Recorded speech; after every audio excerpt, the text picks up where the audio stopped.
iyong dilim, sumpungan sa aking dilim, manatili sa iyong dilim, sambahin sa dakong dilim.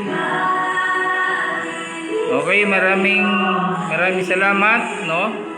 Magandang umaga po sa inyong lahat, mga giliw pong sumusubaybay sa ating pong gawaing Morning Prayer with Jesus. Sa umagang ito, samahan po ninyo ako muli sa ating pong pagbubulay-bulay sa salita ng Diyos at ating pong panalangin sa Panginoon. Tunay nga po na nagpapasalamat tayo sa Diyos sapagkat binigyan naman po tayo ng panibagong lakas, panibagong hininga, panibagong pag-asa. At ang panibagong buhay na ito ay patuloy nating magamit sa Panginoon. Sa umagang ito, tunay nga po na dakilain natin ang Diyos sa pamamagitan ng ating pagluwalhati sa Kanya. Okay? Salamat po at bilang pambungad ng panalangin, tayo po ay samahan po niyo ako mag-pray bilang opening prayer. Sige, dakilang Diyos, salamat sa umagang ito. Patuloy po kaming lumalapit, nagpapasalamat sa iyo. Samahan po niyo kami sa araw na ito sa gawain. Ikaw pong patuloy na manguna, Panginoon. Kaya po ninyo na sa oras na ito, Diyos, sama-sama po kaming dudulog sa iyo at magpapasalamat upang ayon pong ipagbunyi ang iyong kadakilaan sapagkat kailanman hindi mo kami iniwan, hindi mo kami pinabayaan. Amang Diyos, salamat po sa mga kapatiran ko ngayon ay nakasubaybay. Ikaw pong patuloy na mag-bless sa kanila, magpala sa kanila, Panginoon. At nawa sa pamagitan po ng kanilang pagkinig ng salita, O Diyos, patuloy na maparangalan ka, Panginoon, at magkaroon po sila ng tunay na kapayapaan, tunay na kagalingan, tunay na kalayaan na nagmumula sa iyo sapagkat ang salita mo ay nagpapalaya, ang salita mo ay nagbibigay ng kapayapaan, ang salita mo ay nagbibigay ng buhay na walang hanggan. Sa umagang ito, Diyos, pinupuri ka namin, pinapasalamatan ka namin, sinasamba ka namin, O Diyos. Niluwalhati namin ang iyong dakilang pangalan. Ama, salamat po. Mula sa simula hanggang sa matapos po ang gawain, inaangkin po namin ang tagumpay sa pamagitan po, Panginoon, ng paggabay ng Banal na Espiritu Santo. Puspusin mo kami, O God, ng iyong kapangyarihan. Help us, Lord, and fill us with the Holy Spirit. Thank you so much for His guidance. We give you all the glory and honor in Jesus' name. Amen. Okay, salamat po ng marami, no? Ngayon po ay araw na naman na grabe, napakabilis po ng araw, no? Anong araw na po ngayon ay Biyernes na ba, no? Ang bilis po ng araw. So talagang makikita natin na palapit na ng palapit ang pagdadating ng ating pong Panginoon. So ano pa yung ating ginagawa, mga kapatid, no? So dapat ang ating preparation ay talagang todo-todo, no? Bakit? This is the last day, no? Last generation ang pagbabalik ng ating pong Panginoon. So salamat at sa umagang ito tayo po ay sumusubaybay, no? Sa mga kapatid dyan sa Teresa, no, sa Pangunan Still Clear, palaging sumusbaybay, si Amitil, no, nakasunod din po yan. Dito naman sa Antipolo si Nanay Baby, no. Salamat po sa iyo pong patuloy na pagsubaybay. Ang gawain po na ito ay para po sa ating lahat, no? Sama-sama po tayong mananalangin tuwing umaga. Okay? So bago tayo magpatuloy, basahin po muna natin ang salita ng Diyos dito po sa aklat ng mga awit, sa English po ay Psalms 143, no? Mga awit 143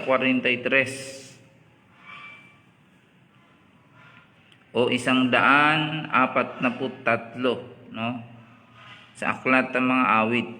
Ito po ang pagkasabi sa versikulo 8, versikulo 8 ng Psalms 143. Sabi dito ni King David, "Ako ay umaasa sa iyo,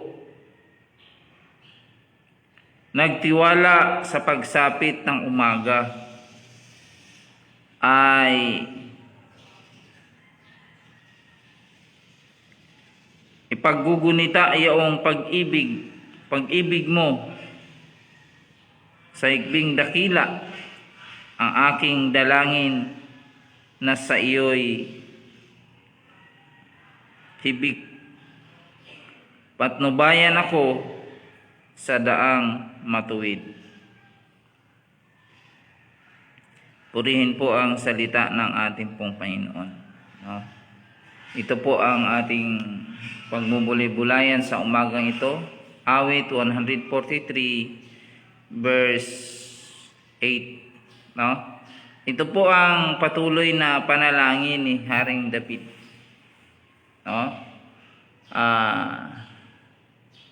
Tayo po ay walang ibang pwedeng asahan kundi ang ating pong Panginoon. Si Haring David, wala siyang ibang pag-asa kundi sa ating pong Panginoon. So ang pamagat po ng ating pag-aaral, no, pagbubulay ng salita ng Diyos ay ang pag-asa, no, sa Diyos. Sabi ng kanta ni Haring David, "Umasa ka sa Diyos, ang mabuti ay gawin." No?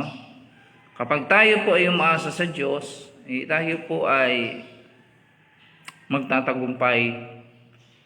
Tayo po ay makakaranas ng paggawa ng Panginoon sa buhay po natin, no? Na hindi natin matanto, hindi natin inaasahan na mangyayari. Pero ito po'y mangyayari sapagkat ang Diyos ang kasama natin, no? God is with us, no? Sa buhay po natin. So salamat sa Panginoon sapagkat katulad ni Haring David, bagamat siya'y hari, nasa kanyang kapangyarihan, nasa kanya halos lahat ng bagay, kung anong gusto niya ay kanyang gawin. Pero makita po natin ang kanyang pagpapakumbaba, no? Kung papaano siya nagpupuri at nagpapasalamat sa Diyos at hinihingi yung biyaya, yung guidance ng ating pong Panginoon sa kanyang buhay. Kasi bilang hari, madami po ang mga kalaban na gustong sumakop sa kanya, no? Upang sakupin ang kanyang pagkahari, agawin, no? Alam po naman natin na kahit sa panahong ito, ang dami pong mga taong nag-aagawan sa kapangyarihan, no? Kasi ang kapangyarihan, ito po ay nagdudulot ng problema ng tao, lalo na kapag ang kapangyarihan na ito ay ginagamit po sa hindi tama. So ganun po ang pangyayari kay Haring David, no? Ang patuloy niyang panalangin sa Panginoon yung pag-iingat ng Diyos, no? Sabi niya po dito sa sunod na verse, "Iligtas mo ko sa mga kalaban, ikaw lang, O Yahweh, ang aking kanlungan." No, kita nyo? Yun po ang panalangin ni Haring David. So dito napansin po natin na ang kanya binabantayan na pagsapit sa umaga, siya po ay makapanalangin. Sabi niya dito, "Ang dalangin ko na sa iyo'y hindi, no? Na sa iyo'y hibik. Patnubayan ako sa daang matuwid." Yan po ang kanyang prayer palagi. So, una pinapakita ni Haring David dito na asa at nagtitiwala sa Diyos, so ang Diyos po ang siyang bahala po sa atin. Si Haring David, ang pag-asa niya ay hindi nagmamaliw, hindi po nawawala, no? Ay tayo minsan pag may problema, nawala na yung pag-asa. Tayo minsan pag may pangailangan, nawala ng pag-asa, no? Buti pa yung Fairview may pag-asa, pero tayo nawawalan. Bakit? Kasi sa mga problema na atin pong nararanasan. So dapat manatili yung ating pag-asa sa Panginoon. Sapagkat tayo ay Diyos, tayo ay nagtitiwala sa Kanya, so ang pag-asa natin ay manatili sa Kanya. No? Pangalawa, hindi lamang trust, no, kundi sabi niya dito yung ating faith, no? Trust and faith. Magtiwala tayo sa Kanya sa pamamagitan ng ating pananampalataya, no? Ang pananampalataya ang siyang susi na mas lalong tumatatag ang ating pagtitiwala sa Diyos. Yun po ang kailangan. So katulad po ngayon, pagsapit ng umaga, tayo po ay nagagalak na magpuri at magpasalamat sa Kanya, no? Dahil sa Kanya pong kapangyarihan na tayo binigyan ng panibagong pag-asa, panibagong lakas, no? Panibagong tagumpay. So ganun katindi ang pag-ibig ng Diyos sa atin, no? Ang pag-ibig ng Diyos ay hindi nagmamaliw. Sabi nga ni Haring David, ang pag-ibig mo ay lubhang dakila, no? Lubhang dakila ang pag-ibig ng Diyos.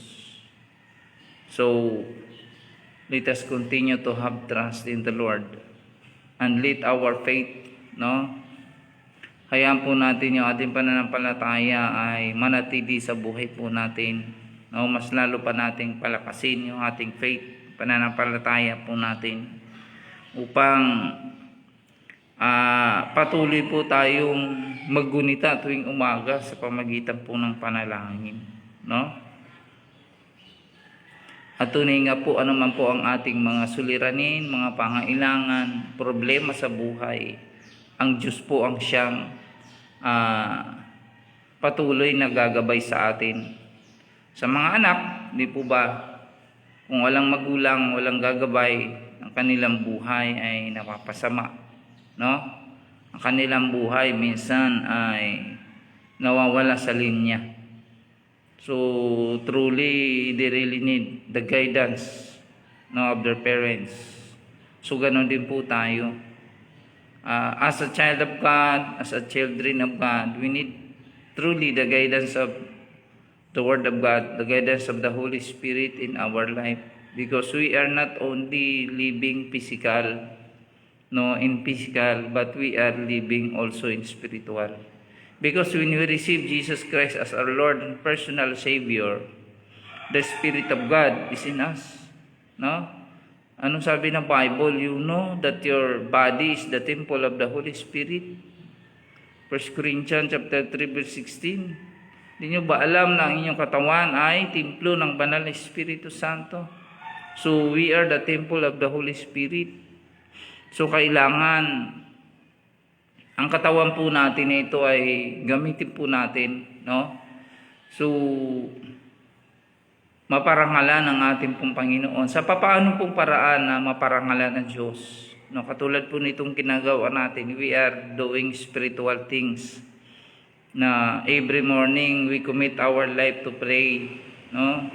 To pray for our nation, to pray for one another, to pray, panalangin po natin yung mga nangailangan, no? Yung mga may problema, yung mga tao na nakaranas ng mga sakuna, no, nakaranas ng mga karamdaman. Kasi napakahirap po, no, ng may karamdaman. No, naranasan ko po 'yun. At grabe ang pangyayari sa buhay ko. Kung wala ang lakas, guidance sa Panginoon sa buhay po natin, Grabe ang hirap. So, mapalad po tayo sapagkat tayo ay humahawak sa kapangyarihan ng Diyos, humahawak sa kanyang mga pangako, at humahawak, no, sa salita ng Diyos sa buhay po natin, no? Only the Word of God ay siya dapat nating pagkatiwalaan sa buhay po natin. Only Jesus Christ, because He is the truly solution to all our problems. Because He is only the Christ. Siya lang ang Kristo, ang solusyon sa lahat ng problema ng tao. Siya lang Kristo ang solusyon sa lahat ng ating pangailangan. Without Jesus, no, we can do nothing. Wala tayong magagawa. Kasi ang sabi po kahapon ng ating talatang nabasa, no, na ibinigay na sa Panginoong Hesus ang lahat ng kapangyarihan dito sa lupa, no? Binigay na. Kaya tayo, ganun din. When we receive Jesus Christ as our Lord and personal Savior, also God gave us, no, authority to preach the gospel and even to cast out demons. So yung mga tao dyan na may mga problema, sabi nga may nagpapakita daw sa kanila, may mga masamang espiritu daw, no, sa kanilang buhay. No, totoo yan, mayroong mga pangyayaring ganun, no, sa awit 191, no, ganun po. Pero bilang mga anak ng Diyos, hindi tayo matatakot because the Spirit of God is in us. Ang Espiritu ng Diyos ay sumasa atin. So sabi ng Bible, sino po ang laban sa atin? No, kapag ang Espiritu ng Diyos ay nasa sa atin, sino pa ang laban sa atin? So wala na. Okay? So umagang ito, salamat po sa iyo pong patuloy na pagsubaybay sa ating pong gawaing pananalangin, Morning Prayer with Jesus. Salamat po sa mga kasama ko ngayon, no? At patuloy kayong pagpalain ng Diyos, no? Si Pastor Jean, no? Pastor Joshua, no? Kasama din po natin ngayon si Nanay Elizabeth, Sister Claire. Lagi pong nangunguna yan sa atin na tuwing umaga ay gumigising para samahan po tayo sa panalangin. Okay? Sige po mga kapatid, no? Tayo po ay dumako na sa panalangin at atin na pong nabasa na pagbulay-bulay ang salita ng Diyos na si Haring David ay umaasa sa Panginoon. Si Haring David ay nagtitiwala sa Diyos. Si Haring David ay nagpupuri sa Diyos, nananalangin tuwing umaga. Si Haring David ay kanya pong inaasa ang kanyang buhay, ang kaligtasan niya sa ating pong Panginoon. No? Kaya si Haring David ay isang model para sa atin. Dakilang Diyos, Ama naming makapangyarihan, nagpapasalamat po kami sa umagang ito. Andito po kami, O Diyos, kasama ko yung aking mga anak na lumalapit sa iyo. Magpapasalamat po kami. Si Elisha, si James, yung abang lingkod, Panginoon, at ang buong sambahayan ni PJ, Panginoon. Bless niyo po. Ama, kami po'y nagkakaisa na lumapit sa iyo. Una, nilalapit po namin ang aming bansa. Panginoon, ang bansa ay punong-puno ng kaguluhan, punong-puno ng problema, mga sakuna, O Diyos. Kaya misa pa lumalapit kami, O Diyos, upang itas ito. Tulad po ng bansang Israel, nagka-problema dahil sila po ay lumayo sa iyo.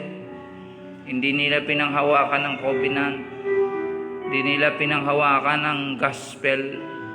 Lord, kaya po ninyo ng bansang Pilipinas ay katulad ni Haring David, magtiwala sa iyo. Magkaroon ng tunay na pananampalataya, O Diyos. Sa pamagitan ng aming mahal na Presidente, Lord, Rodrigo Duterte, Lord, may guide po ng tama ang aming bansang, O Diyos. Sa kanyang tungkulin, hindi lamang sa paggabay physically, materially, bagkos even spiritually, Lord. Ama, dalangin po namin na patuloy kang kumilos sa kanyang buhay. Alam po namin na siya ay nagtitiwala sa iyo, Diyos. Nawang full trust, pagtanggap niya sa iyo, Panginoon, bilang Panginoon tagapagligtas, hari ng kanyang buhay. Hallelujah, salamat po, Diyos, sa lahat po ng mga sumusunod sa Kanya, sa aming mga leaders, Panginoon, mula sa Presidente, sa Vice President, sa mga Senador, Congressman, Mayor. Lord, bless them, O God. Sa mga kapulisan, patuloy po namin itong binabanggit sa panalangin, sapagkat ang kapulisan po, Diyos, ang iyong pinagkatiwalaan para sa kapayapaan ng aming bansa. Sa aming sandatahan, Lord, ingatan niyo po mga kasundaluhan naka-assign sa iba't ibang lugar. Aming mga kapulisan, O Diyos. Ama, salamat po. At sa oras na ito, tinataas po namin, hallelujah, ang aming mga kapatiran na may mga problema, may mga sakit, karamdaman. Lord, ang dalangin po namin na hipu-hipunin niyo sila, O Diyos. Maranasan nila ang kagalingan, Lord, sa pamagitan po ng pakikinig namin ng salita mo, O Diyos. Yung pagtitiwala katulad ni Haring David, yung pananampalataya ay patuloy, Panginoon, na hindi mawala sa bawat isa. Ama, salamat po. Sa umagang ito, inaangkin po namin ang tunay na kapayapaan, ang tunay na kagalingan sa lahat pong may karamdaman. At ang kalayaan, Panginoon, sa anumang sakuna, sakit, karamdaman, O Diyos. Kalayaan sa kahirapan, Lord. Madaming tao naghihirap, Panginoon. Lord, maibalik ang tunay na mga pagpapala sa mga nangangailangan. Salamat po ng marami, Ama. Bless niyo po lahat ng mga leaders, mga churches, from pastors, missionaries, Panginoon. Bless niyo po, Diyos. Hallelujah, mga bishop, lahat ng mga magagawa sa church. Tulungan niyo po kami, Panginoon, magkaisa, O Diyos. Hallelujah, lahat ng aming mga gawain namin tinataas sa iyo, O Diyos. Salamat po, Panginoon. At sa oras na ito, mayroong mga nakikinig, Panginoon, na wala pang tunay na kaligtasan. Dalangin po namin. Pwede po kayong sumunod sa panalangin. Sabihin niyo po, dakilang Diyos. Sa oras na ito, ako po'y lumalapit sa iyo. Ako po'y naniwala na ikaw ay namatay sa krus ng Kalbaryo. After 3 days, kayo muling nabuhay upang patuloy na iligtas ang aking kaluluwa. Patawarin niyo po sa aking mga kasalanan. Linisin niyo po ang aking puso. Ang tinatanggap kita sa oras na ito bilang Panginoon, sarili kong tagapagligtas sa buhay ko. Palain niyo po ang aking buhay, ang aking buong sambahayan. Salamat po, Panginoon, at nagtitiwala ako at naniniwala na mula ngayon tinanggap kita sa buhay ko. Ikaw na ang aking Panginoon, ikaw na ang aking tagapagligtas, ikaw na aking gabay at patnubay. Ikaw na, Panginoon, solusyon sa lahat ng aking mga pangailangan, problema, anumang suliranin. Salamat po, Diyos. Makalaya bawat isa, O Diyos, in the mighty name of Jesus. Salamat po ng marami sa araw na ito. Pagpalain niyo po lahat ng mga sumusubaybay nasa kanilang mga trabaho, Panginoon, habang sila po'y nagtatrabaho, nakikinig, nanonood po sa live video na ito, O Diyos. Ano man po ang kanilang mga kahilingan, kagalingan, katugunan sa kanilang mga panalangin, Lord, in the mighty name of Jesus. Receive the complete healing. Receive the answers of our Lord Jesus Christ. Hallelujah. Sa lahat ng may mga kaarawan, pagpalain niyo po, Diyos, sa araw na ito, maging sa buwan na ito. Salamat sa kanilang mga buhay. Nawa, ma-enjoy nila ang buhay nila, Panginoon, na kasama ka. Umahawak po sila sa iyong mga pangako, sa iyong ebanghelyo, na kailanman hindi ka iwanan. Hindi mo kami iwanan, hindi mo kami pababayaan. Ama Diyos, salamat po ng marami Sa umagang ito, binabalik po namin sa iyo ang lahat ng kapurihan, lahat ng pasasalamat sa iyo lamang, ang aming pagpupuri sa iyo lamang, O Diyos. Salamat po. Patuloy po namin itong binabalik sa iyo sa pangalan ng Ama, ng Anak at ng Espiritu Santo. We trust in you, Lord God, our Father in heaven. In the mighty name of Jesus Christ we pray. Amen and amen. Okay, salamat po mga giliw po naming sumusubaybay sa ating pong programa, Morning Prayer with Jesus. Thank you po sa lahat ng sumubaybay, no? Hindi man po natin nais na matapos ang gawain po natin na programa ito, pero wala tayong magawa, no? Hanggang 30 minutes lang po tayo. Kaya salamat po sa inyo pong panonood, sa inyo pong pagsubaybay. No, palagi kong sinasabi sa aking pasimula at pagtatapos, kapag tayo ay tatawag sa Diyos, ang Diyos ay palaging tumutugon sa atin. Kaya salamat po ng marami, no? Purihin po ang ating pong Panginoon. God bless you all.